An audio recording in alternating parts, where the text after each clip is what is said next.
এমন এক জন্ম যা ইতিহাসের গতিপথ বদলে দিয়েছিল। আব্দুল মুত্তালিব, সুসংবাদ শুনুন, আপনার ঘরে এক নাতির জন্ম হয়েছে। আব্দুল্লাহর পুত্র, আমার নাতি?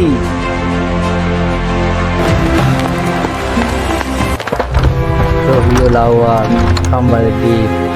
সূর্যের প্রথম কিরণ তখন উদিত হয়নি, কিন্তু মক্কার একটি ঘর পৃথিবীর সর্বশ্রেষ্ঠ নূরের আলোয় আলোকিত হয়ে গিয়েছিল যখন হুজুর সাল্লাল্লাহু আলাইহি সাল্লামের শুভ জন্ম হয়।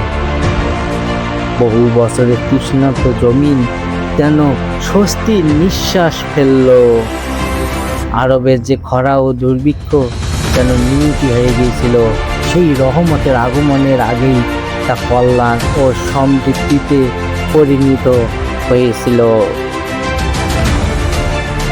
প্রতিটি ঘরে বরকত, প্রতিটি হৃদয়ে আশা, যেন সমগ্র পৃথিবী তার প্রিয় নবী সাল্লাল্লাহু আলাইহি সাল্লামকে স্বাগত জানার জন্য প্রস্তুত হচ্ছিল। সবচেয়ে বড় নিদর্শন ছিল হযরত আমিনা রাদিয়াল্লাহু আনহার পবিত্র দেহ থেকে এমন এক নূর প্রকাশ পেল, যার আলো শুধু মক্কাই নয়, বুসরা ও শামের প্রাসাদ সমূহকেও আলোকিত করে দিল।